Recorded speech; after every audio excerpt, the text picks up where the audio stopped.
Oke. Assalamualaikum warahmatullahi wabarakatuh. Selamat malam kepada seluruh pemirsa Gus Fuad Channel dan rekan-rekan lainnya. Bersama saya hari ini Kiai Haji Imaduddin Usman Al-Bantani. Sebelum Kiai Imad mengungkapkan pemaparannya sebagai pemberian konteks, di sini ada buku yang dikeluarkan oleh Klan Habib Alwi atau Robito Alawiyah, atau di sini disebutnya Tim Pengawal Persatuan Umat. Ini pemilihan nama yang khas FPI. Ini bukunya sebagai review saja. Nah, malam ini Kiai Haji kita akan meminta tanggapan dari Kiai Imad mengenai buku dari Klan Habib Alwi ini yang berjudul Keabsahan Nasab Balwi, Membongkar Penyimpangan Pembatalnya. Saya stop screen ya. Stop sharing. Nah, itu dia bukunya ya, dan sudah beredar di WhatsApp sih ya. Kalau dari saya itu dari WhatsApp. Bagaimana ini ya tanggapan Kiai Imad mengenai buku yang tebalnya ini 500 halaman lebih ini ya? Dipersilakan ya. Baik, terima kasih Mas Rifki, terima kasih Gus Fuad Channel. Pada kesempatan malam hari ini, saya sapa juga subscriber dari Gus Fuad Channel, semuanya di seluruh dunia. Mudah-mudahan semuanya dalam keadaan mendapatkan kebahagiaan, banyak rizkinya, dan senantiasa mendapatkan naungan kasih sayang dari Allah dan dari Kanjeng Nabi besar Muhammad sallallahu alaihi wasallam. Tadi pagi saya, Mas Rifki, mendapatkan kiriman banyak sekali dari orang-orang bahwa Rabita Alawiyah katanya sudah melansir buku jawaban mereka terhadap ketidakabsahan nasab mereka. Jadi mereka ingin dengan buku itu masyarakat tetap mengakui bahwa mereka nasabnya sahih. Kira-kira demikian itu buku yang saya baca sekilas tadi sore, dan malam hari ini saya akan menanggapi dari buku yang telah beredar itu, dikirimkan dengan masif ke berbagai grup-grup WhatsApp. Saya sudah membuat catatan-catatan. Di dalam catatan saya, bahwa buku itu memang 500 halaman. Tetapi isinya yang merupakan hal-hal baru yang mereka tampilkan itu hanya sekitar ya 20 sampai 30 halaman lah. Jadi buku 500 halaman itu terbagi menjadi 2 bab. Bab pertama tentang tolak ukur keabsahan nasab. Pasal pertama tolak ukur keabsahan nasab dari bab 1 itu sebanyak 7 halaman. Kemudian pasal yang kedua itu tentang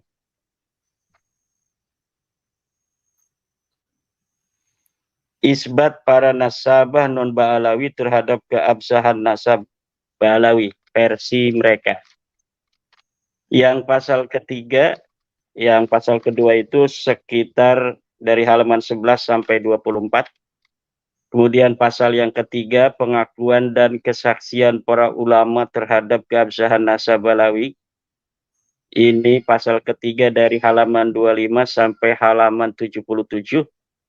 Kemudian pasal keempat tentang pengakuan ulama besar Nusantara dari halaman 26 sampai 101 ini. Banyak sekali nih pengakuan ulama besar Nusantara ini, pasalnya dibanyakin ini, karena ini yang menarik untuk membawa viewer dari orang-orang Nusantara, agar ini ulama-ulama kita ini sudah mengakui gitu. Padahal tidak ada sama sekali, nanti kita akan bahas dari ulama-ulama kita itu yang secara tegas qat'iyyud dilalah yang menyatakan mereka itu mengakui nasab Alawi. Kemudian pasal yang kelima, penetapan nasab dengan cara al-istifadhah. Ini dari halaman 111 sampai 121, Mas Rifin. Kemudian pasal ke-6 dari halaman 122 sampai 128, jejak peninggalan pendahulu Ba'alawi di Hadramaut. Ada jejak-jejaknya katanya. Kemudian di bab kedua, ini dari 132, halaman 132 sampai terakhir. Ini tentang membongkar penyimpangan Imaduddin. Jadi menyimpang katanya Imaduddin. Ini nanti kita akan lihat apa saja yang dianggap menyimpang oleh Balawi. Kalau saya dianggap lurus kan mereka rugi kan. Kalau mereka bikin buku kehebatan dan lurusnya logika Imaduddin Usman, wah itu bahaya. Maka penting untuk dibikin sebuah judul penyimpangan Imaduddin Usman. Tetapi masyarakat kita ini kan sudah cerdas. Nah, ini malam hari ini kita hanya ingin sedikit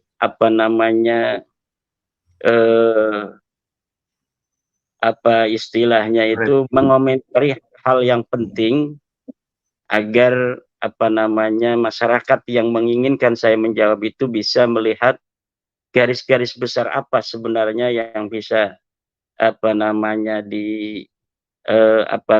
diperhatikan secara agak serius dari buku 500 halaman yang isinya itu tulisan-tulisan yang nggak penting dari Facebook pun. Siapa saja orang yang itu membantu mereka dimasukin itu tulisan-tulisan Facebook dan sebagainya. Itu kalau yang membela saya kan yang dari profesor, dari para akademisi itu, kalau dimasukin dalam kitab mungkin itu udah 5.000 halaman, itu sudah bisa itu, karena banyak sekali saya lihat itu di dalam Google search orang-orang yang juga ternyata membahas tentang diskursus nasab ini dan membela saya atau memberikan apresiasi terhadap penelitian saya. Jadi kalau itu dibukukan seperti bukunya Hanif Alatas etc. ini, itu bisa 5.000 halaman itu Mas Rifki ya. Baik, saya awali malam hari ini dengan kalimat seorang ulama. Bismillahirrahmanirrahim. Wa min huquqihi sallallahu alaihi wasallam ayyu an nuhibbahu wa nuhibba ahla baitihi wa an nahfadha nasaba dzurriyyatihi ila yaumil qiyamah minad dukhala'i wal lusaqa'i liwujudil irtibati bainahum wa bainal masail diniyah kal imamah waz zakati wan nadri wal waqfi wal wasiyati, bahwa sebagian dari hak-haknya Nabi kepada kita adalah kita harus mencintainya dan mencintai ahli baitnya, Sayyidina Ali, Sayyidatuna Fatimah, Sayyidina Hasan dan Sayyidina Husain, wa man asarahum fi hayatihim. Kemudian sebagian daripada hak-haknya Nabi besar Muhammad sallallahu alaihi wasallam juga adalah an nahfadha nasaba dzurriyyatihim ila yaumil qiyamah minad dukhala'i wal lusaqa, yaitu menjaga nasab-nasab dzurriyyat Nabi dari para penyusup-penyusup dan para pencangkok-pencangkok. Liwujudil irtibati bainahum wa bainal masailid diniyah, karena adanya kaitan antara keturunan Nabi dan masalah-masalah agama. Kal imamah, seperti imamah, menjadi al-imamul a'zam. Yang kedua adalah wal zakat, seperti zakat, wan nadri dan nadar, wal wasiyati wasiat, wal waqfi dan wakaf, wal imamil mahdi dan imam mahdi. Kenapa kita harus menjaga nasab keturunan Nabi? Karena ada masalah-masalah agama yang berkaitan dengan keturunan Nabi, seperti al-imamatul uzma, yaitu ketika kaum muslimin bersepakat seluruh dunia untuk mengangkat seorang imam, maka disyaratkan harus Quraisyiyun, seorang dari keturunan Quraisy. Haplogrupnya harus J1. Kemudian masalah zakat, kita tidak boleh untuk memberi zakat kepada Bani Hashim dan Bani Muthalib. Maka berarti kita harus meneliti mana yang bukan Bani Hashim, mana bukan Bani Muthalib, atau kita meneliti dari mana yang Bani Hashim, mana yang Bani Muthalib, sehingga kita tidak memberikan zakat kepada mereka.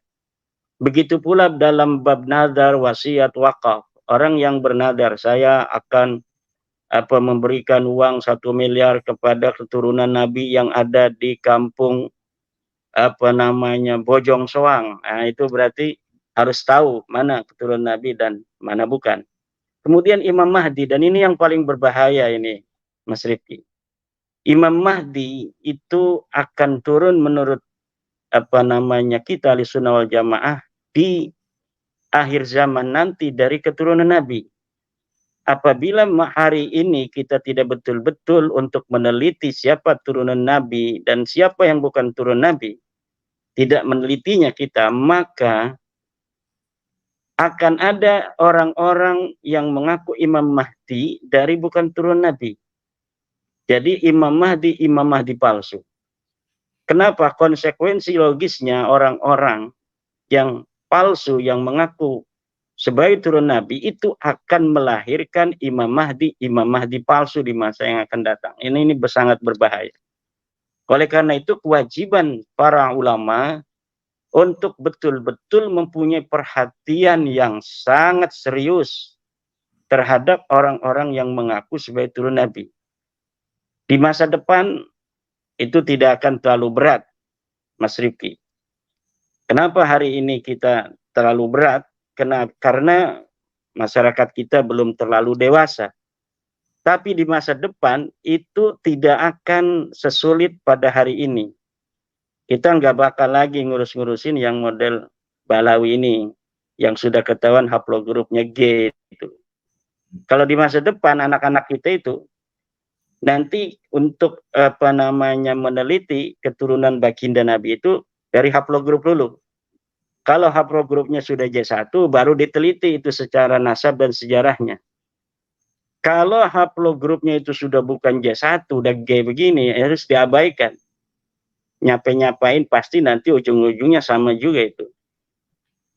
Karena dari situ pasti akan ujungnya bukan kepada Arab, ujungnya bukan kepada dzurriyyah Nabi. Tetapi karena memang hari ini hal itu masih terlalu cepat ya untuk masyarakat kita agak sibuk-sibuk nih malam-malam hari ini. Mas Rifki juga harus begadang membahas tentang tulisan-tulisan yang ditulis oleh timnya Rabita Alawiyah yang 500 halaman yang katanya judulnya keabsahan megalomania itu namanya. Kita akan bahas satu-satu. Ini agak santai, nggak apa-apa, agak lama juga. Yang pertama, dari sambil ngerokok aja Mas Rifki, nggak apa-apa. Siap. Dari bab 1 dulu. Pasal 1, tolak ukur keabsahan nasab, halaman 7. Ya, Imat. Dalam buku menyatakan bahwa para pakar teori ilmu nasab menyebutkan beberapa torik jalan antara untuk mengisbat nasab, keabsahan sebuah nasab. Jika satu saja terpenuhi, maka nasab itu sah. Ini selalu diulang-ulang itu oleh Hanif Alatas, bahwa metode menetapkan nasab itu torik, jalan ada 4, banyak sekali. Kalau misalnya satu saja sudah terpenuhi, maka katanya itu sudah sah nasab itu. Nah, di dalam buku ini yang disebutkan oleh Hanif Alatas itu cuma 2. Pertama tentang tercantum di kitab nasab, 2 tentang suhrah dan istifadah, dan dua-duanya tertolak. Metodologi isbat nasab yang disebutkan oleh buku Rabita Alawiyah ini, buku resmi Rabita Alawiyah ini tertolak. Pertama, tercantum dalam kitab nasab katanya. Ini yang ditulis oleh Rabita Alawiyah kan.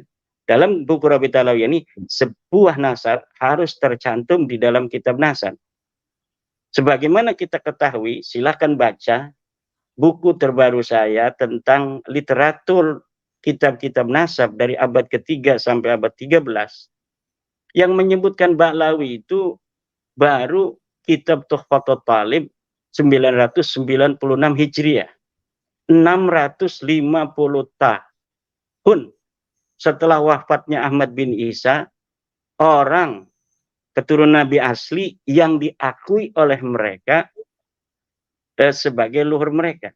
Jadi mereka mengakui Ahmad bin Isa yang ada di 345 Hijriah abad ke-4. Kemudian penulisan mereka sebagai keturunan Ahmad bin Isa itu baru ada di kitab Tuhfatul Talib tahun 996 Hijriah.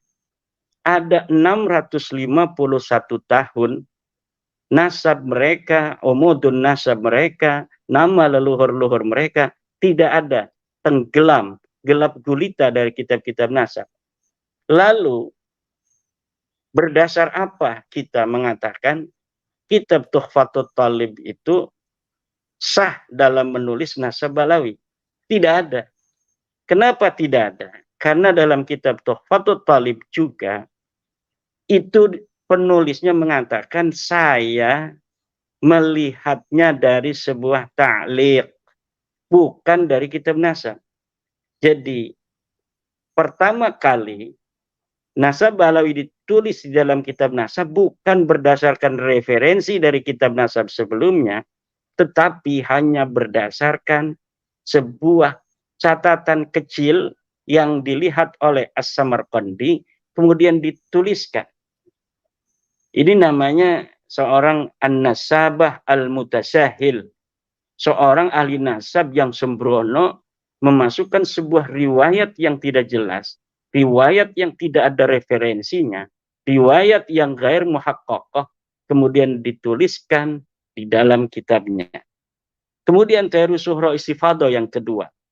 Ini surah istifadah pun sudah sering sekali saya mengatakan, tetapi untuk agar masyarakat kita ini bisa tercerahkan, ya kita ulangi lagi bahwa surah istifadah memang betul bisa digunakan untuk menetapkan nasab, tetapi dia punya syarat. Syaratnya apa? Syaratnya dia alla yasbuta ma yukhalifu. Mana itu saya lupa. Innan nasaba mimma yasbutu bil istifadah illa ayyasbuta ma yukhalifu. Bahwa nasab memang sebagian dari apa yang bisa ditetapkan dengan istifadah, kecuali sudah jelas ada yang menentang. Sedangkan nasab Ba'lawi ini sudah jelas ada yang menentang. Bukan hanya ada yang menentang, ketiadaan riwayatnya selama 651 tahun itu sebenarnya sudah cukup bahwa nasab mereka memang nasabun muhdasun, nasab yang jadi-jadian. Kemudian ketika hari ini, ya istifadah itu sebenarnya untuk hari ini. Ini istifadah ini bahwa Hanif Alatas Balawi, Rizik Syihab Balawi, itu istifadah namanya tuh kan. Nah, istifadahnya apa furo itu tidak berkonsekuensi terhadap istifadahnya usul. Usulnya siapa? Ubaidillah.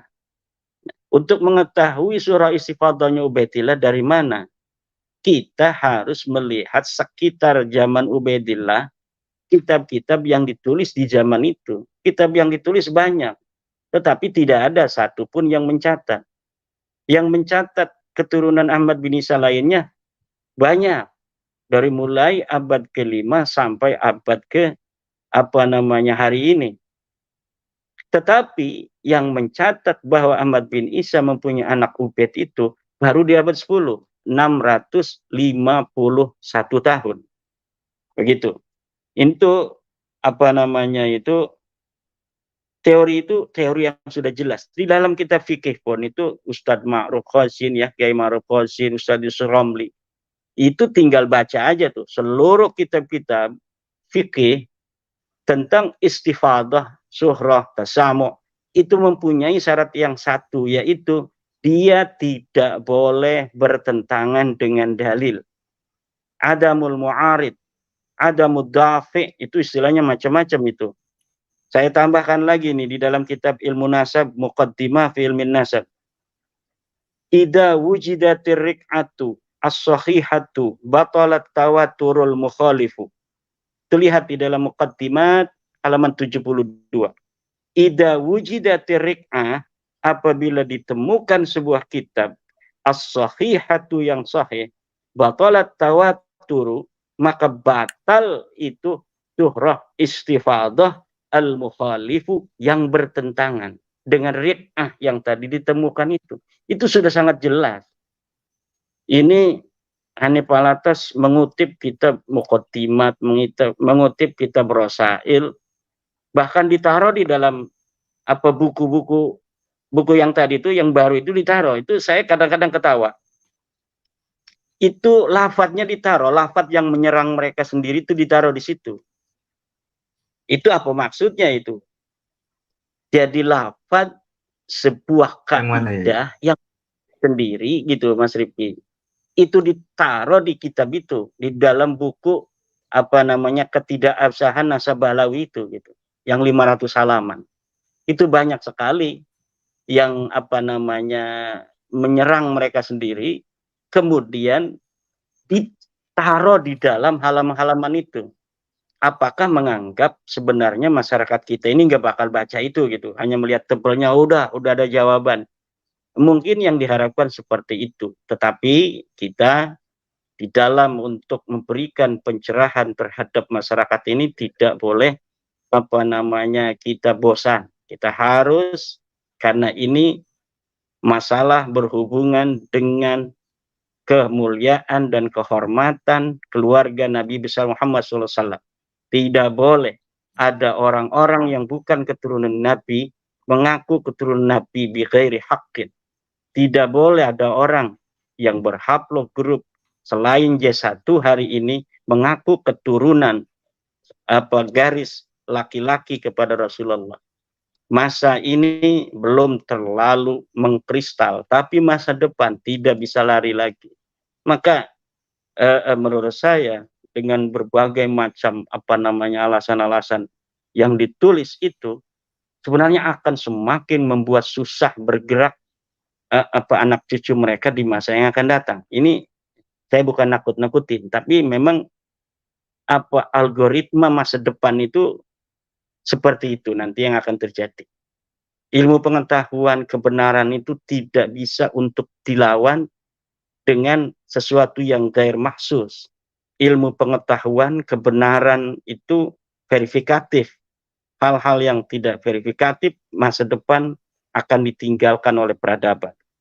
Nah, kemudian untuk pasal yang kedua isbat para ulama nasab non-Ba'alawi terhadap keabsahan nasab Ba'alawi. Sini mereka mencantumkan pertama katanya kitab An-Nafhah Al-Ambariyah karya Muhammad Qadim 880. Kedua baru dia catat Tuhfatul Talib 996. Ini sebenarnya kitab An-Nafhah Al-Ambariyah yang 880 ini kitab nasab betul. Ini memang menyebut nama Jadid bin Abdullah bin Ahmad bin Isa, tapi sama sekali tidak menyebut nama Alwi sebagai daripada Jadid.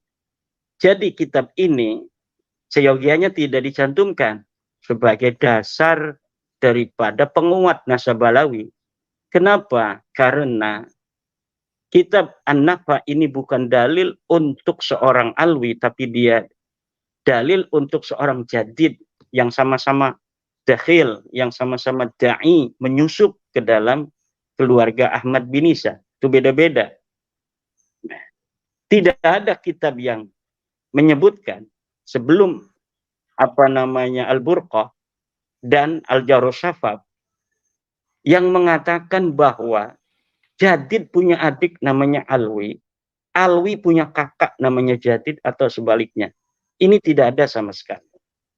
Maka ketika di abad 9 ini ditulis oleh Al-Burqatul Musyiqah Ali As-Sakran bahwa Jadid adalah kakak atau adik daripada Alwi, ini tanpa adanya referensi. Kemudian kitab nasab ini An-Nafhah Al-Ambariyah, dia itu melihat kitab As-Suluk. Ketika melihat kitab As-Suluk, dia masukkan ke dalam kitabnya bahwa Jadid ini adalah anak daripada Abdullah. Abdullah adalah anak daripada Ahmad bin Isa.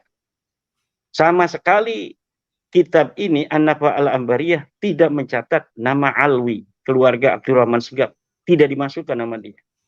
Padahal dia hidup 880. Dia hidup bersama dengan Ali As-Sakran. Tentunya Ali As-Sakran sebagai ulama sudah terkenal dong waktu itu, tetapi tidak dimasukkan sebagai adik daripada Jadid, leluhurnya Ali As-Sakran. Tidak dimasukkan juga Ali As-Sakran ini sebagai keluarga bagian dari Ahmad bin Isa. Oleh siapa? Oleh An-Nafhah Al-Ambariyah. Kenapa tidak dimasukkan? Ya karena memang bukan siapa-siapa dari keluarga Jadid. Ini masih di abad 880. Jadi tidak berarti disebutnya seorang Jadid itu bisa menjadi bukti dari keluarga Ba'alawi, tidak bisa. Karena memang Jadid ini adalah historis, dia ulama besar. 620 dia hidup sebagai ulama yang dicatat oleh para ulama-ulama. Tapi dia bukan keluarga Abdurrahman As-Segaf. Tiba-tiba di abad 9, dari 620 itu, tiba-tiba Ali As-Sakran 895 mengakui Jadid sebagai kakak daripada Alwi. Ini yang tidak ada referensinya. Jadi kitab An-Nafhah Al-Ambariyah ini tidak bisa untuk dijadikan dalil bagi keluarga Ba'alawi. Dia adalah dalil penyusupan bagi keluarga Jadid, tapi dia bukan dalil untuk keluarga Ba'alawi. Baru kitab Tuhfatul Talib ini secara jelas ditulis Alwi bin Abdullah bin Ahmad bin Isa. Tetapi sayangnya ini pengarangnya As-Samarqandi ini dia mengatakan bahwa aku memasukkan keluarga Abdurrahman Segaf ini, Alwi, sebagai keturunan Ahmad bin Isa, bukan dilihat dari kitab yang ditulis oleh para ulama nasab, tapi aku melihatnya dari sebuah kertas, melihat dari sebuah ta'liq, kemudian dia masukkan ke dalam kitab itu. Nah, bagaimana bahasanya? Qultu ra'aitu fi ba'di ta'aliq. Aku berkata, aku melihat dari sebagian ta'liq, catatan-catatan kecil, bukan dari catatan seorang ahli nasab. Nah, kemudian antara An-Nafhah Al-Ambariyah yang 880 itu, Mas Rifki, dengan kitab Tuhfatul Talib 996, ini mereka sama-sama menyusup kepada Abdullah, tetapi anehnya mereka tidak koordinasi. Harusnya kalau mau nyusup bareng-bareng koordinasi dong. Koordinasinya gimana? Ini An-Nafah Al-Ambariyah kan ngomongin Jadid, dia masuk ke dalam Abdullah bin Ahmad bin Isa. Kemudian keluarga Alwi masuk nih kepada Abdullah Ahmad bin Isa. Harusnya mereka koordinasi. Ini ngomong, nanti kamu sebut ya nama saya. Jadid nanti punya adik namanya Alwi. Kemudian di kitab Tuhfatul Talib juga begitu. Alwi punya kakak namanya Jadid. Tapi ini masing-masing tidak ada koordinasi. Ini nyebutin keluarga sendiri sampai Ahmad bin Isa. Ini nyebutin keluarga sendiri sampai Ahmad bin Isa. Padahal dia yang nulis orang Yaman. As-Samarqandi Al-Yamani. Nah, ini sebuah tanda bagi orang-orang yang berakal untuk bisa mengetahui. Ini awalnya ini demikian ini sebenarnya. Jadi nanti apa yang akan ditulis oleh Hanif Alatas, katanya ratusan kitab itu tidak ada gunanya. Kenapa tidak ada gunanya? Nah, ini saya hanya sebutkan dua ini aja. Dari An-Nafah Al-Ambariyah, kemudian Tuhfatul Talib. Yang lainnya itu semuanya adalah mempunyai referensi dari dua kitab ini. Jadi yang lain itu nanti, yang ratusan itu yang dimiliki hari ini oleh Hanif Alatas, Imam Anu, Syekh Anu mengatakan, ya semuanya akan kembali kalau kitab nasab kepada dua kitab ini, selain kitab nasab itu kepada kitab tasawufnya Syekh Ali bin Abu Bakar As-Sakran, 895 Hijriah. Jadi hanya ada di abad 9 itu saja. Kemudian apa yang diucapkan oleh ulama tentang kitab-kitab yang hari ini banyak, tapi ujungnya cuma satu, yaitu Al-Burqatul Musiqah. Karena An-Nafah Al-Ambariyah ini dengan kitab Tuhfatul Talib ini ujungnya nanti ke kitab Syekh bin Abu Bakar As-Sakran Al-Burqah itu, kembalinya ke situ. Kata ulama begini tentang kitab yang banyak itu. Ini bisa dilihat di dalam kitab Muqaddimat fi Ilmil Ansab. La yuhtajju li kasratil masadiri idza kanat kulluha tunqalu min aslin wahidin. Tidak bisa dijadikan hujah banyaknya kitab-kitab apabila semuanya dinukil dari asal yang sama. Kitab Balawi hari ini yang menerangkan Balawi sebagai turun Ahmad bin Isa, ratusan, betul, tetapi semuanya mentok kepada Al-Burqatul Musiqah itu. Yang kata Mas Romel itu, mentoknya enggak ke Al-Burqah, ke Al-Jawr Sabab, ya sama-sama beda beberapa tahun saja. Sebenarnya saya menganggap dua ini akan merupakan sebuah kesatuan, tapi karena orang-orang awam, nanti para peneliti tidak akan bisa mengakses kitab Jawr Sabab, karena memang tidak berani dicetak itu oleh orang-orang Yaman itu, karena bermasalah. Penulisnya ini disebut meninggal 742 apa 732 itu. Tetapi di dalam kitabnya ada orang-orang yang hidup di abad ke-9. Itu kan aneh kan? Katakanlah Al-Jawr Sabab itu betul-betul karya orang di abad 9. Siapa namanya? Itu yang mesti dijawab dulu kan. Mencari seorang Abdurrahman Al-Khatib itu susah sekali itu. Kenapa susah? Ya karena memang ini sosok bermasalah. Bagaimana sosok bermasalah? Ini bisa jadi kitab ini karangan Balawi, kemudian diatribusikan pada seorang ulama yang bernama Abdurrahman Al-Khatib itu.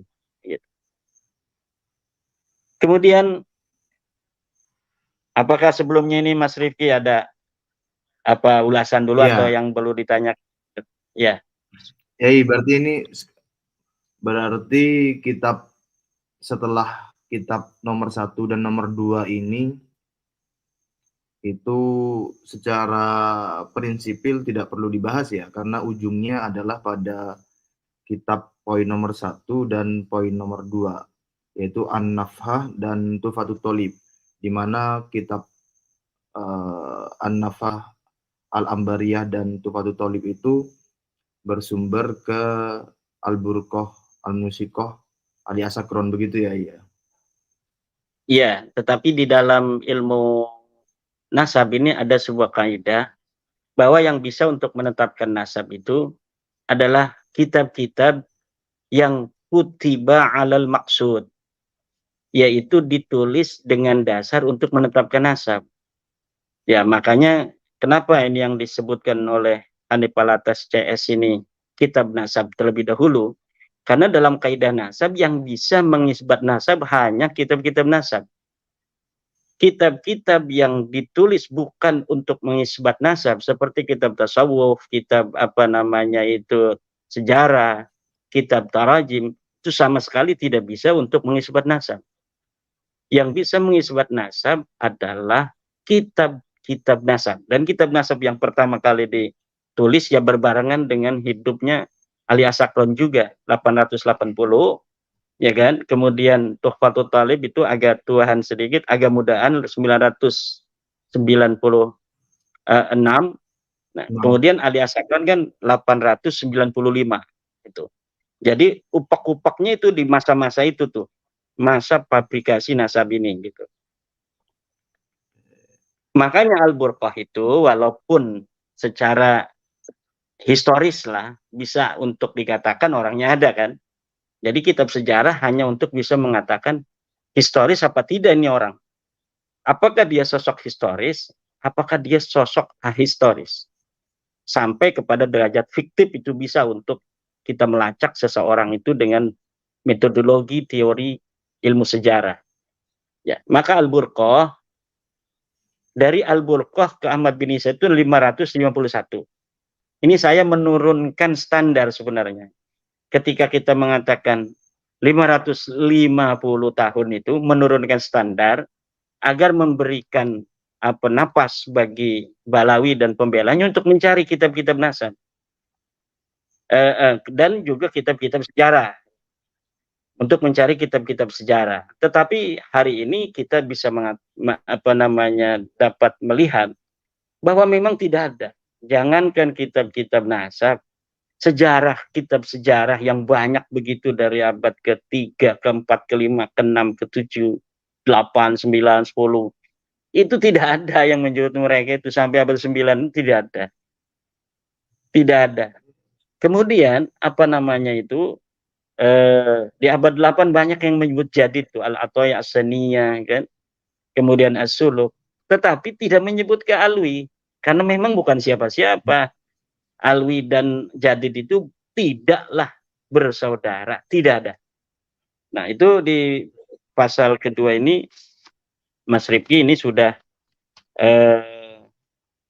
kitab-kitab yang lain tidak perlu dibahas karena kalau kitab-kitab lain akan mentok kepada kitab ini. Iya.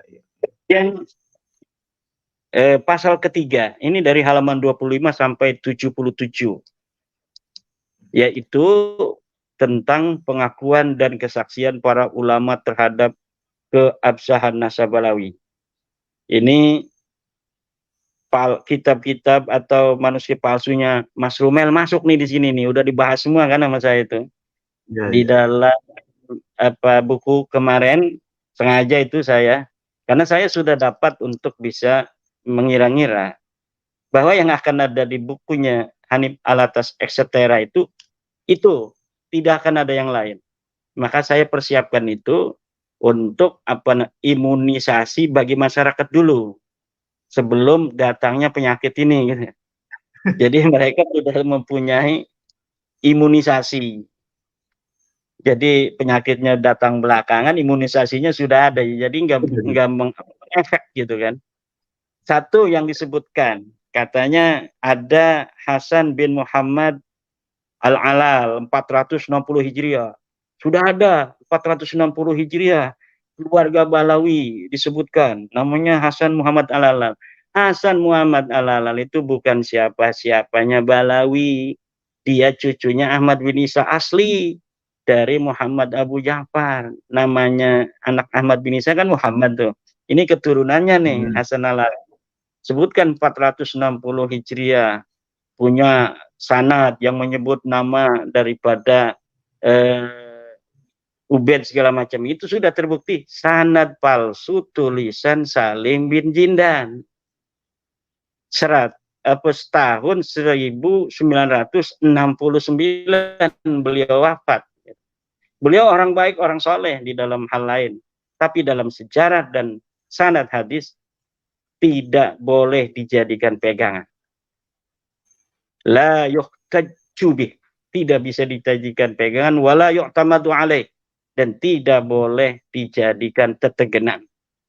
Kemudian Abul Qasim An-Nafat 490 sudah ada itu, silakan di dalam buku saya, manuskrip palsu Balawi versi Rumel Abbas, di situ sudah ada.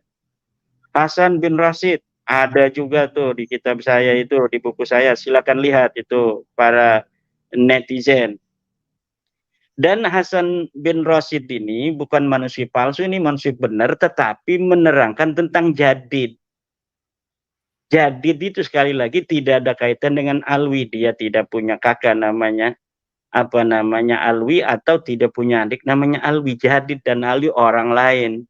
Disaudarakan nanti di abad 9. Namanya saudara ketemu gede. Tadinya bukan siapa-siapa, kemudian dipersaudarakan. Gitu kan. Kemudian ini tahun 638 katanya kan sudah ada. Tidak, itu masalah jadid.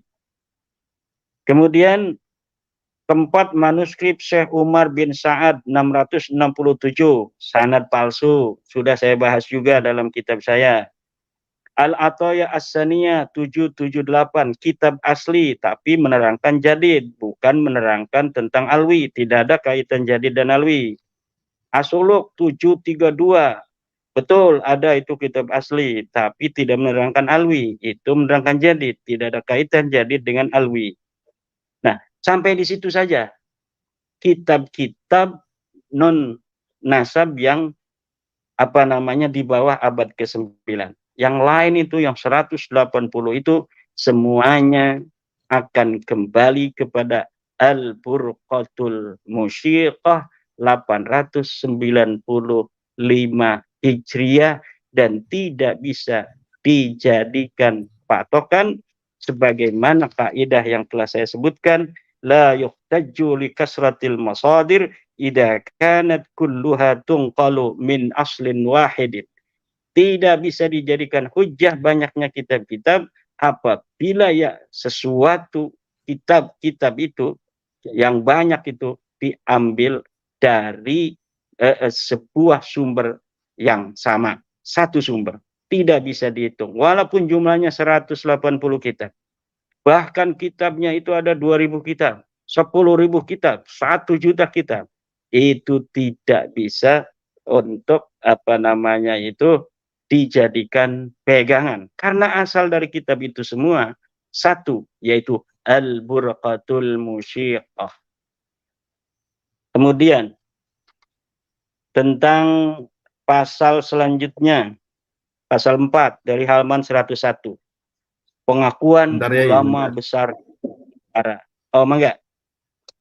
Sebenarnya sekaligus Yai bisa istirahat sebentar, ngopi, rokok. 100 halaman berapa ini? 78. 78 ya. 78 sampai 101. Ya. Tentang pengakuan ulama besar Nusantara terhadap status Ba'alawi sebagai zuriat Nabi SAW. Ya. Katanya kan di situ ada tulis tuh, Syekh Nawawi Tenara. Itu ada dalam kitab Uqudul Ujen. Kemudian ada Syekh Hasyim Asy'ari, ada ulama-ulama lain disebutkan. Cari yang tegas, dari ulama-ulama itu yang menyatakan bahwa Balawi turun Nabi. Tidak ada. Itu menyebut Sayyid, itu di situ Hanif Alatas nulis. Kan Imam siapa Hadratus Syekh Hasyim Asy'ari menyebutnya Sayyid. Kalau menyebut Sayyid itu berarti mengakui turun Nabi. Sayyid itu ya memang ada turun Nabi disebut Sayyid, tapi bukan turun Nabi juga disebut Sayyid banyak. Jadi kalau masih nyebut Sayyid, masih nyebut Habib itu kan, itu bukan sebuah tanda dan ciri bahwa mereka mengakui nasabnya. Tanya aja, mengakui enggak ada kan? Coba Mbah Mun di situ ditulis mengakui Balawi sebagai turun Nabi. Mana dalilnya?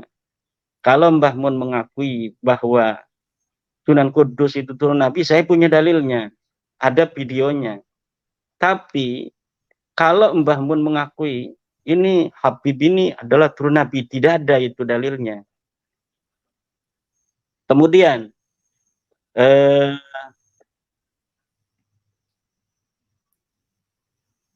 pasal yang kelima. Jadi untuk kita tidak usah banyak membahas tentang ulama-ulama Nusantara itu, karena ulama Nusantara yang disebutkan itu hanya tidak mengatakan mereka bukan turun Nabi, tapi tidak ada kata-kata mereka yang menyatakan bahwa itu keturunan Nabi. Terutama Syekh Hasyim Asy'ari, yang saya maksudkan itu adalah dengan Syekh Nawawi At-Tanara Al-Bantani.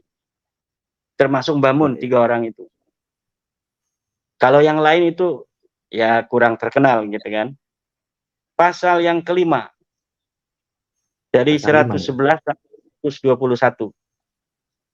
Penetapan nasab dengan cara al-istifadhah. Wah, ini lagi dibahas tuh sampai 111 sampai 121. Ini 10 lembar tentang surah dan istifadhah. Ini semua yang ada di situ kalau diteliti oleh orang yang faham tentang baca kitab, maka itu akan kelihatan bahwa dalil yang mereka sampaikan yang disebutkan dalam buku Hanif CS itu adalah dalil yang akan membuat nasab mereka itu rungkat sendiri.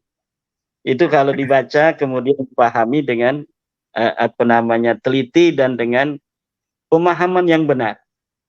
Dan ini kalau misalnya ditaruh di meja ilmiah, itu akan ketawa itu para para peneliti, akademisi. Ya, akademisi yang misalnya menjadi juri ya kan. Yang menjadi juri itu akan ketawa. Ini kenapa ditaruh di sini katanya. Padahal ini yang merungkatkan, ini yang menjadi dalil yang membatalkan kalau ditaruh di sini. Misalnya dengan surah istifadhah. Itu di semua ibarat-ibarat para ulama itu semuanya ditaruh tentang adamul mu'arid, tentang adanya tidak boleh bertentangan dengan yang sebelumnya, termasuk yang saya katakan tadi tentang Ibnu Hajar Al-Asqalani dalam kitab Al-Jawabul Jalil, itu ditaruh di situ sebagai penguat daripada nasab mereka katanya, padahal itu adalah yang merungkatkan teori syuhra dan istifadhah. Jadi syuhra dan istifadhah itu memang bisa digunakan selama tidak bertentangan dengan adanya dalil, dengan adanya ta'an fin nasab.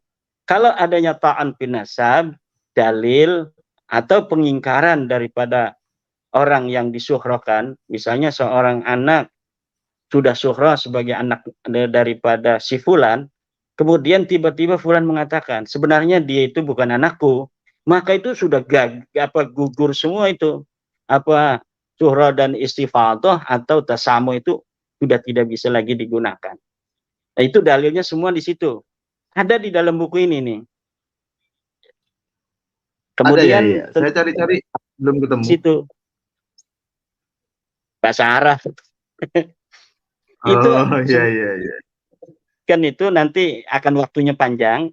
Jadi nanti biar ulama mendengar ini kan. Wah, saya teliti nanti gitu.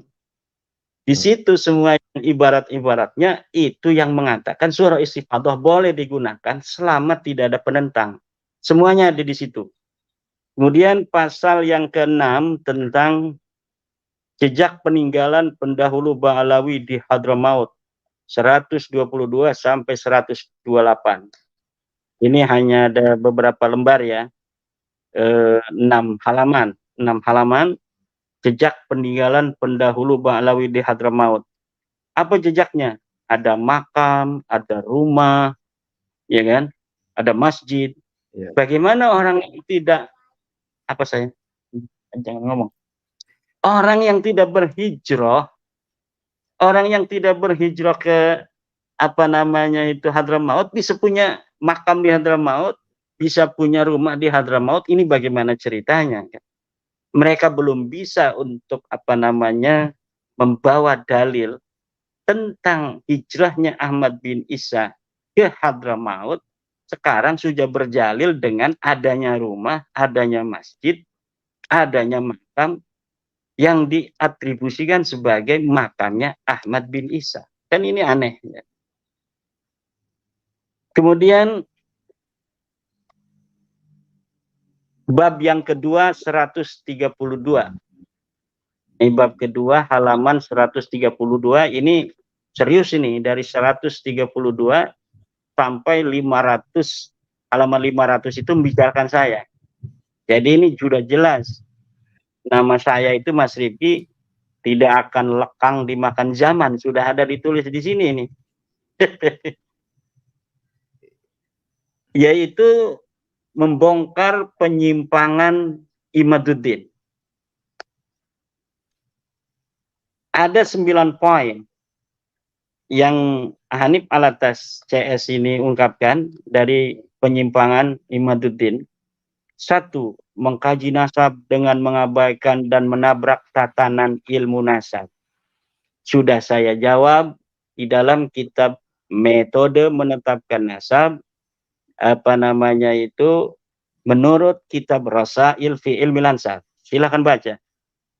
Vaksinnya sudah saya kasih kepada masyarakat dan saya sudah mengira-ngira ini nanti yang akan ditulis di dalam buku Hanif Alatas CS ini. Dan itu sudah dijawab. Bagaimana cara ahli nasab di dalam menetapkan nasab? Silakan para pemirsa membaca kitab saya yang terbaru, baru beberapa hari yang lalu itu, metode menetapkan nasab menurut ahli nasab, teori dari kitab Rasail fi Ilmil Ansab. Di situ sudah ada teori-teori 7 jalan metode untuk menetapkan nasab. Semuanya tidak bisa menetapkan nasab Ba'alawi. Silahkan dibaca dan nanti kita bisa diskusikan kalau ada yang tidak setuju itu ya. Tetapi saya yakin karena dengan bahasa yang sederhana saya bikin itu siapa saja akan bisa memahaminya. Kemudian menentang, mengabaikan dan merendahkan pengakuan para ulama muktabar terhadap keabsahan nasab Ba'alawi. Menentang, mengabaikan, jadi saya ini dianggap menentang, mengabaikan dan merendahkan pengakuan para ulama muktabar terhadap keabsahan nasab Ba'alawi. Ya ini ngadu domba saya dengan para ulama. Dalam dunia ilmiah itu siapa orangnya, tapi mana dalilnya. Jadi tidak dilihat dari siapa, tetapi dilihat dari dalilnya mana. Di dalam kitab Muqaddimat, ini Mas Rifki dikatakan, man ladaihi hujjatun yuqaddamu ala man laisa ladaihi hujjah. Orang yang punya dalil harus didahulukan daripada orang yang tidak punya dalil. Jadi bukan siapa. Imaduddin tidak muktabar sekarang. Tapi nanti 100 tahun lagi mungkin ada yang nulis keramat-keramat saya kan. Zaman hidupnya Syekh Nawawi apa disangka nggak ada yang benci sama Syekh Nawawi. Pada zaman hidupnya Ahmad bin Hambal apa disangka Imam Ahmad bin Hambal tidak yang benci. Pada saatnya Imam Syafi'i apa disangka Imam Syafi'i tidak ada yang benci. Sama seperti sekarang ini manusia-manusia itu di dalam bagaimana mereka bermuamalah sama, ada yang mendukung, ada yang tidak mendukung, ada yang mencaci, ada yang memuji dan lain sebagainya. Tapi ketika sudah meninggal dunia, para ulama itu, ketika ulama masa kemudian, tidak ada lagi muzahamah di dalam dirinya dengan ulama yang sudah meninggal itu. Makanya semuanya berpegang teguh, mengagungkan ulama yang sudah tiada. Mbah Hasyim mengatakan, Mbah Hasyim, pada masa Mbah Hasyim hidup, belum tentu mereka akan ikut Mbah Hasyim. Buktinya Gus Dur aja dicaci maki kok. Ulama-ulama NU terus dicaci maki, Kiai Said Agil Sirot dicaci maki oleh mereka. Kalau Kiai Said Agil Sirot sudah meninggal dunia, itu baru orang. Karena apa? Sudah tidak ada kepentingan dia dengan masyarakat yang berkaitan dengan Kiai Agil Sirot. Hari ini Kiai Agil Sirot dicaci maki, biasa. Kenapa? Ada muzahamah. Ada muzahamah kepentingan di situ. Kalau sudah meninggal Kiai Mas Syafii tidak ada lagi muzahamah dengan dia, makanya dia agungkan. Mbah Hasyim Asy'ari sudah tidak ada, makanya diagungkan. Mbah Mun sudah tidak ada, makanya diagungkan. Ulama-ulama yang masih hidup itu ada muzahamah dengan kepentingannya. Makanya dia tidak mau untuk menghormati atau menerima ucapan ulama yang masih hidup. Menerima ucapan di ulama yang masih hidup itu, kalau mereka menentang, itu mereka masih bisa untuk berdiskusi, beradu dalil. Kalau yang sudah tidak ada itu kan tidak bisa. Yang paling penting itu dari kenapa orang-orang itu sering untuk mencari dalil ulama yang sudah tiada. Itu satu, tidak ada pertarungan kepentingan antara dia dan ulama yang sudah tiada. Kalau dengan yang masih hidup, ada pertarungan kepentingan. Makanya ketika dia berbeda pendapat dengan ulama yang masih hidup, yang dijadikan sandaran ulama yang sudah tiada. Itu yang sebenarnya terjadi. Jadi sekali lagi, saya katakan tentang banyaknya ulama-ulama yang muktabar. Muktabar menurut siapa? Muktabar menurut Hanif Alatas. Murad Syukri, wah itu Murji'ah, itu Wahabi, itu tidak bisa untuk jadi kepegang. Kenapa? Karena mengganggu kepentingannya. Mukbil Al-Wada'i, kenapa tidak diterima? Oh, itu mengganggu kepentingan mereka karena tidak percaya nasab Alawi. Kadang-kadang mereka mengatakan ini hanya Imaduddin yang membatalkan nasab Alawi. Kadang-kadang ngambil Imaduddin itu nyontoh ulama-ulama Wahabi dan lain sebagainya. Jadi tidak konsisten. Kenapa? Karena ada kekalapan di situ. Karena ada, udah apa aja pokoknya. Jadi suatu sisi dia hanya mencontoh dari ulama Wahabi. Kalau saat lainnya, dia satu-satunya orang yang membatalkan nasab Alawi di dunia ini. Yang benar mana itu sebenarnya? Kita tidak boleh untuk mengatakan tentang suatu dalil dikaitkan dengan subjektivitas. Ini dalilnya ada. Balawi tidak disebutkan 650 tahun dalam kitab nasab, tidak disebutkan 550 tahun dalam kitab sejarah. Jawabannya mana? Tidak ada. Berusaha menjawab dengan kitab palsunya Mas Rumel. Rontok, nggak bisa. Kemudian apalagi? Kan? Kemudian di dalam kitab Muqaddimah juga itu dikatakan wala yafuqul masyhura illa rif'atu, dan tidak bisa untuk mengalahkan kemasyhuran illa rif'atu kecuali kitab. Jadi kemasyhuran, syuhra istifadah, popularitas memang tidak ada yang bisa mengalahkan kecuali ar-rif'ah, kitab. Apabila kemasyhuran berbeda dengan kitab, maka kemasyhuran ini gugur. Kemudian kesesatan logika. Ada kesesatan logika Imaduddin. Kesesatan logika. Logika yang mana yang sesat itu? Kemudian ada memfitnah para ulama. Khianat ilmiah. Yang khianat ilmiah itu orang yang mengutip seperti Alwi bin Thahir, kemudian ketika dilihat kutipannya tidak ada. Kitab Ar-Raudhul Jali katanya Syaraf Al-Ubaidili mengatakan Ahmad bin Isa hijrah dari Basrah ke kota Madinah atau sebaliknya. Dilihat di dalam kitabnya Syaraf Ubaidili tidak ada. Itu namanya khianat ilmiah. Seluruh apa yang saya tulis itu ada referensinya.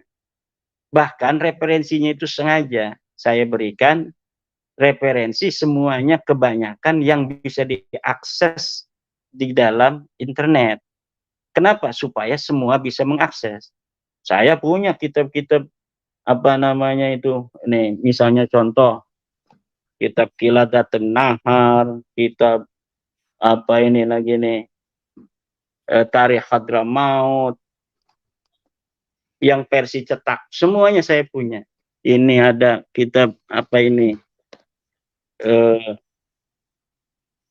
Tuhfatuz Zaman.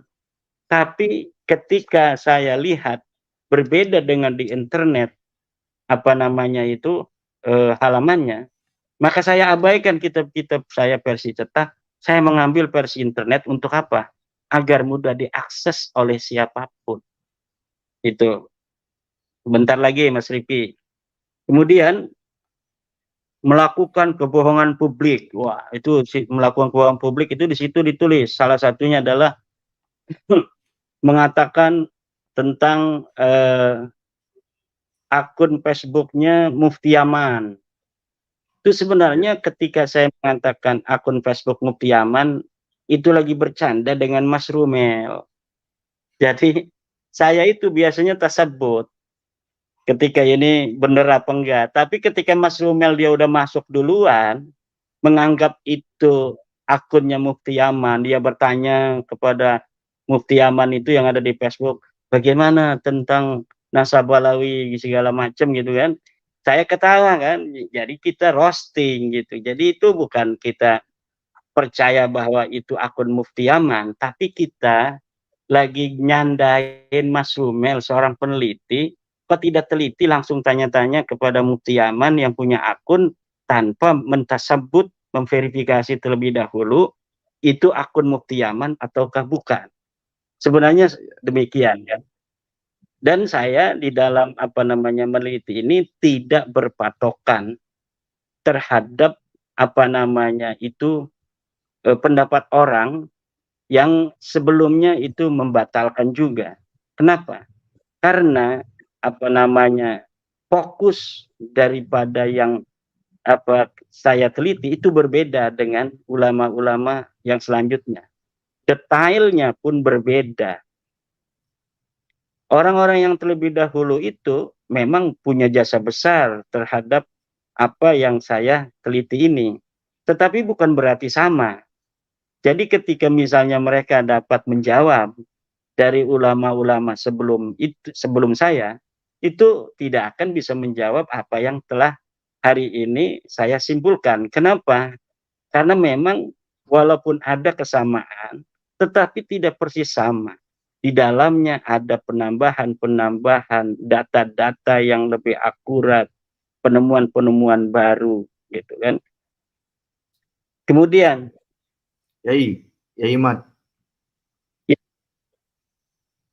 boleh masuk dulu. Monggo. Ya, Yai Mat tadi maaf saya terlempar, jadi saya terlewat beberapa bahasan ya. Kembali ke tentang kitab PDF itu tadi, berarti Kiai Mat ini tidak hanya ngambil dari PDF, tapi kitab cetaknya pun punya ya? Iya.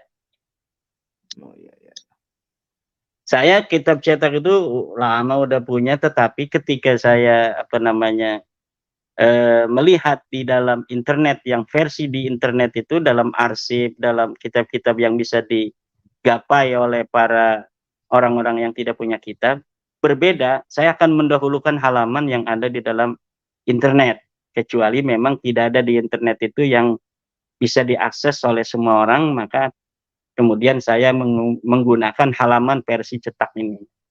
Berarti yang dimaksud berbeda itu berbeda halamannya gitu ya? Iya. Misalnya di sini nih, Ini kitab Tuhfatul Zaman. Di sini halamannya 172, di sana halaman 175, atau kadang-kadang ada yang bedanya 50 halaman kan. Saya gunakan versi yang ada di internet itu. Kenapa? Agar nanti orang meneliti itu mudah untuk mendapatkannya. Baik, ya Iman. Monggo. Bentar lagi ini. Yang ketujuh, menjiplak pemikiran orientalis dan non-aswaja. Ini yang sudah saya sebutkan tadi. Ya, apa namanya, menjiplak pemikiran. Kadang-kadang ngomongnya menjiplak. Kadang-kadang ngomongnya hanya Imaduddin yang mengatakan nasab Balawi itu terputus. Nah, jadi tidak ada konsistensi. Yang terpenting adalah mana dalilnya. Imaduddin ketika membatalkan ada dalil apa tidak? Saya punya dalil. Mana orang-orang yang menyambungkan dalilnya? Tidak ada. Di dalam buku 500 halaman itu tidak ada dalil tentang ketersambungan nasab mereka. Kemudian tidak punya kompetensi dalam ilmu nasab. Yang punya kompetensi siapa dari Rabita? Silahkan diundang di UIN Wali Songo, SMS, jangan bahas nasab kan, akhirnya ketakutan itu UIN Wali Songo tidak jadi kan. Nah, sekaligus saja nih pada kesempatan malam hari ini, siapa saja dari universitas yang ada di Indonesia yang bersedia untuk menjadi tuan rumah, silahkan undang kami, saya dan Rabita Alawiyah, untuk membahas nasab Balawi ini. Misalnya ada universitas di mana saja, yang penting sifatnya ilmiah. Gak usah bawa-bawa pendukung saya atau pendukung daripada Rabita Alawiyah. Cukup para dosen, para akademisi, para juri, kemudian saya dan perwakilan Rabita. Kalau masih penasaran untuk tentang metodologi dan teori-teori ilmu nasab, apakah saya itu mempunyai kompetensi di situ ataukah tidak. Baru kita akan tahu apabila sudah ditukar pikiran saya dengan pikiran dari perwakilan Balawi itu. Mana yang paham ilmu nasab, mana yang tidak paham ilmu nasab. Kemudian tentang ke-9, membatalkan nasab dengan tes DNA. Saya memang membatalkan nasab dengan ilmu nasab dan ilmu sejarah plus tes DNA. Dan kita tidak bisa berpaling dari kemajuan teknologi di masa yang akan datang. Masa yang akan datang tidak seperti hari ini. Hari ini tidak seperti waktu saat saya kecil. Saat saya kecil, itu Mas Rifki, kalau sudah jam 7:30, itu dimatikan petromak itu dari ruang tamu, kemudian kita disuruh masuk kamar dengan lampu tempel. Tahun 87 baru masuk listrik itu di Kresek. Kemudian ada telepon, kemudian ada HP. Hari ini internetnya kita bisa bicara antara orang yang ada di Jawa Tengah, Mas Rifki, dengan saya yang ada di Banten. Dalam satu waktu di tempat yang berbeda. Jadi siapa saja yang melawan ilmu pengetahuan, terutama tes DNA ini, akan menyesal di masa yang akan datang. Lebih baik mencari cara untuk bagaimana menyesuaikan diri untuk menanti masa di mana di masa itu siapa saja yang mengaku keturunan siapa akan kelihatan. Mau tidak mau, DNA ini akan digunakan oleh negara untuk menjaga kesehatan masyarakatnya dan lain-lain. Dan di situ semuanya akan nampak nanti. Ini tes DNA G, ini tes DNA J, ini tes DNA O.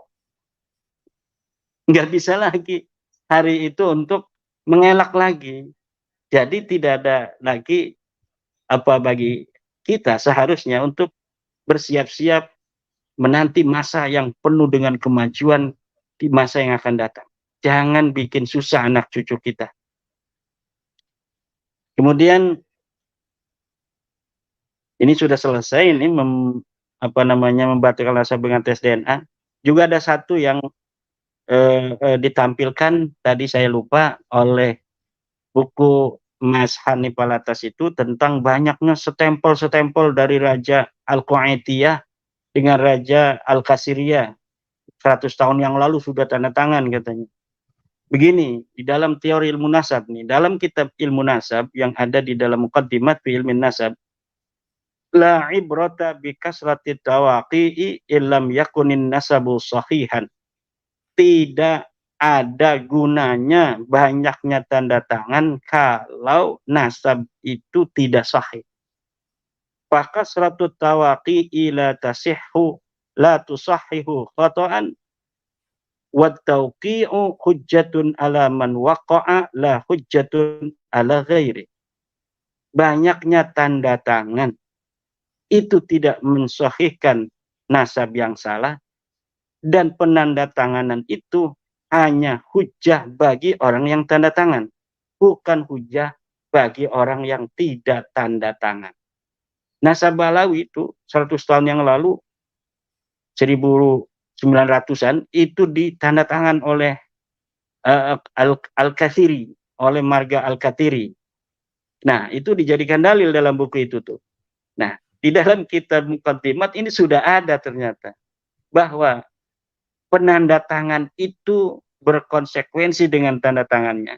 Jadi ketika dia mensahihkan Balawi itu, dia terkena konsekuensinya. Yang tidak menandatangani, tidak mensahihkan, maka tidak mempunyai konsekuensi apapun. Hari ini pun ulama-ulama yang masih para kiai-kiai itu yang masih mempercayai nasab Balawi, dia terkena konsekuensi. Apapun itu konsekuensi tentang didawir atau dimintai duit, harus nyium tangan, kalau enggak menghormatin nanti kamu kualat, itu yang masih mengaku itu. Sementara bagi orang-orang yang sudah tidak meyakini Balawi sebagai cucu Nabi seperti saya, itu tidak akan ada konsekuensi apapun. Kemudian ada yang ngomong, bagaimana nanti kalau di akhirat? Kita lihat di akhirat antara saya dan Rumel Abbas, bagaimana pangkatnya di sisi Rasulullah Muhammad sallallahu alaihi wasallam. Berat itu hukumnya orang-orang yang sudah mengetahui daripada nasab yang tidak jelas kemudian masih disambungkan kepada manusia mulia Rasulullah Muhammad sallallahu alaihi wasallam, kepada ahli baitnya Nabi, Siti Fatimah Az-Zahra, Sayyidina Ali karamallahu wajah, Sayyidina Hasan, Sayyidina Husain, orang-orang yang mulia, keturunannya mulia itu. Coba di dunia ini selain Balawi, apakah ada orang-orang yang sangat ngurusi nasab seperti Balawi? Ketika ada orang yang tidak mempercayai mereka begitu ketakutan seperti ini, apakah ada di dunia ini? Cari, tidak ada. Demikian mungkin Mas Rifki yang bisa saya sampaikan. Apa ada hal-hal yang... Iya, saya merespon dan mungkin ada muatan sedikit bertanya ya. Pada poin 7, di situ dikatakan menjiplak pemikiran orientalis dan tokoh non-aswaja. Itu kan kesannya kalau tokoh non-aswaja itu otomatis tertolak begitu ya. Tapi kita ketahui bahwa mereka itu sampai ke Iran ya, ke Syekh Mahdi Rojai untuk meminta testimoni lah begitu. Itu kan nampaknya ada kontradiksi begitu ya. Gimana ya Imam merespon itu? Jadi ada memang inkonsistensi, cara berpikirnya tidak metodologis gitu. Cara memberikan sanggahan tidak metodologis. Kalau metodologis, mereka tidak akan membuat kalimat non aswaja itu. Karena kitab-kitab nasab termasuk Tuhfatul Azhar itu di abad ke-11 yang menyebut Balawi itu adalah orang Syiah. Jadi kalau misalnya tidak digunakan itu kitab Tuhfatul Azhar, kurang dong tuh yang menyebut nama Alwi itu di abad 11, nggak ada itu. Berarti hanya satu kitab Tuhfatul Talib saja. Saya belum meneliti apakah Samarqandi juga ini jangan-jangan dia Syiah juga. Kalau misalnya Syiah juga nggak ada berarti sama sekali yang menulis nasabnya Balwi. Jadi di dalam nasab dan sejarah itu tidak perlu ada aswaja, non aswaja. Dalam kebenaran, siapa saja yang membawa dalil kebenaran akan agama Allah ini, kita terima, walaupun dia bukan aswaja. Coba lihat, hari ini saya kirimi sebuah tulisan Mbah Hasyim Asy'ari, Al-Mawa'id Asy-Syaikh Hasyim Asy'ari. Itu siapa yang merawat? Perpustakaan Muhammadiyah di Yogyakarta. Saya dikirimi linknya, saya dikirimi PDF-nya. Siapa yang merawat sampai hari ini ada daripada nasihatnya Mbah Hasyim, Perpustakaan Muhammadiyah Yogyakarta. Nah, orang Muhammadiyah itu tidak mikir-mikir ini orang NU yang menjadi saingannya waktu zaman dulu kan. Kemudian tidak menaruhnya di perpustakaan, tetap ditaruh di perpustakaan. Kalau kita mau nyari itu di lemarinya kiai-kiai NU mungkin susah mencari mawaidnya Mbah Hasyim Asy'ari itu. Karena tulisannya aja itu tulisan cetakan lama sekali. Nah, dari situlah sejarah kebenaran, dalil dari siapapun, kalau itu memang bisa diterima dengan akli, bisa diterima dengan nakli, apalagi ada ijma di sana, maka kita terima siapapun itu yang membawanya.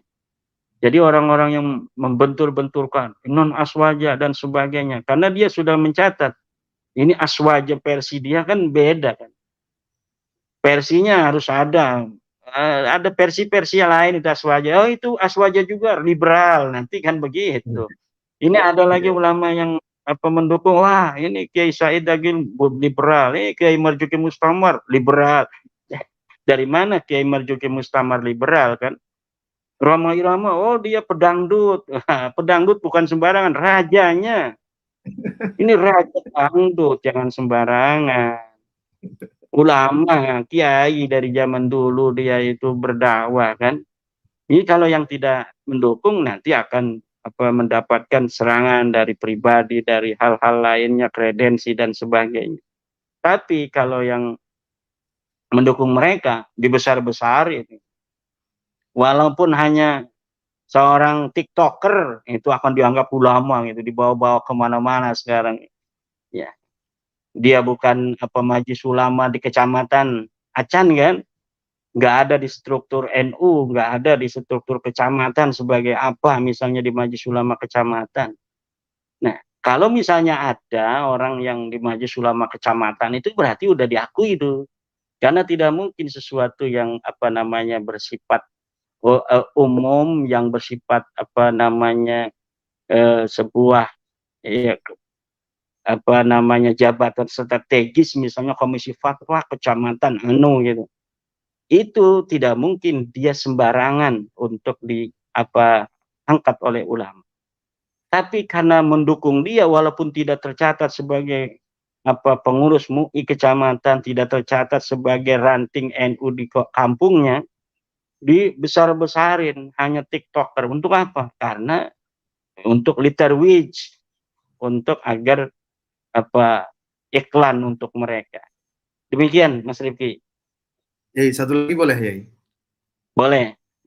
Ya, itu poin 8. Itu kan disebut juga dalam 9 poin penyimpangan kan. Berarti poin 8 ini dikatakan penyimpangan. Tidak punya kompetensi dalam ilmu nasab. Tadi ya Imat sudah menyinggung siapa dari Robito Alawiyah yang ilmu nasab. Tapi saya ingin memperdetail. Kalau netizen bertanya apakah Ali Asakron itu ahli nasab gitu? Apakah pertanyaan itu valid ya? dia tidak ada kitab nasabnya. Berarti Kitab kan yang alias Sakron bukan ahli nasab kan ya? itu, kitab tasawuf itu, hanya kitab Hmm. tasawuf diselipkan tentang nasab dia gitu, tentang leluhur-leluhur dia. Jadi tidak ada yang mengatakan alias Sakran itu ulama nasab, dan tidak ada ulama-ulama nasab yang sekeliling dia yang menyebut nama dia sebagai ahli nasab. Ini As-Samarqandi, kemudian An-Nafah Al-Ambariyah, semasa dengan dia tidak ada yang menyebut Ali As-Sakran sebagai ahli nasab. Jadi ya kompetensi itu sekarang orangnya masih hidup bisa dijajal bagaimana kompetensinya terhadap ilmu nasab. Disebutkan gurunya siapa dalam ilmu nasab, orang cerdas itu bisa baca, bisa meneliti. Kita banyak guru yang tentang metodologi, tentang bagaimana istimbat, tentang bagaimana ijtihad, tentang bagaimana tarjih, tentang bagaimana meneliti hadis. Lah ilmu nasab ini nggak ada apa-apanya dengan ilmu hadis. Saya ini S2-nya ilmu hadis, S3-nya juga ilmu hadis. S3 saya ilmu hadis, ilmu tafsir dan ilmu hadis. Cuma nggak saya terusin. Capek Mas itu. Iya. Tapi alhamdulillah saya sudah, walaupun hanya 2 semester kurang, itu bisa memahami kira-kira akan diajarkan berikutnya itu, karena memang sudah ada sanadnya ke S3-nya itu. Sudah ada sanad S3, kemudian berhenti ya kan, tetapi sudah ada sanad S3-nya itu tuh, tentang ilmu hadis dan ilmu tafsir. Meneliti hadis itu lebih detail daripada meneliti ilmu nasab. Lah ilmu nasab itu hanya beberapa nama-nama, kita menghafal nama dari 1 sampai 40. Kemudian kita lihat kanan kirinya. Ilmu hadis itu rijal hadis Imam Bukhari, rijal hadis Imam Muslim, rijal hadis Imam Ibnu Majah, rijal hadisnya Imam Turmudi, rijal hadisnya Ad-Dailami, rijal hadisnya Imam Malik, rijal hadisnya Syafi'i, rijal hadisnya Ahmad. Itu beda-beda semua. Itu diteliti apakah ada pertemuan, apakah ada satu masa, apakah dicukupkan satu masa saja tanpa pertemuan, apakah bisa diterima, kemudian siapa saja muridnya, setelah diketahui muridnya, gurunya siapa saja, setelah diketahui siapa gurunya, bagaimana kapasitas dia dalam kediriannya, dalam adalah, dalam fasakahnya dan sebagainya, itu diteliti. Itu lebih detail daripada hanya meneliti nama-nama, ini nyambung, ini anak siapa, ini anak dia atau bukan. Itu lebih mudah daripada meneliti sebuah hadis. Ya. Ini kan ini nomor 8 ini, saya sekedar mengulangi, tidak punya kompetensi dalam ilmu nasab. Ini kan berarti poin ini juga berlaku bagi klan Habib Alwi, Robito Alawiyah dan para pendukungnya kan ya. Kalau kita menggunakan poin ini begitu. Kan begitu ya. Ini artinya kan poin yang juga blunder untuk diri mereka sendiri. Gimana? Siapa gurunya Taufik Sigap itu jadi ketua Robito Alawiyah dalam ilmu nasab? Ya.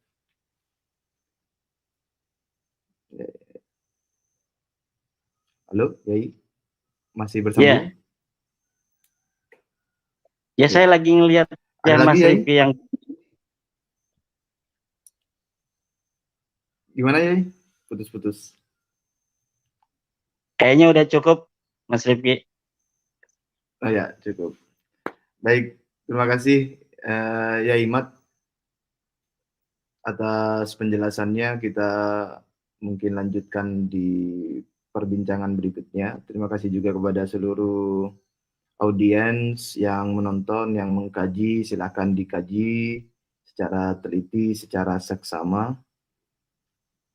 Apakah ada last statement dari Yaimat sebelum saya tutup?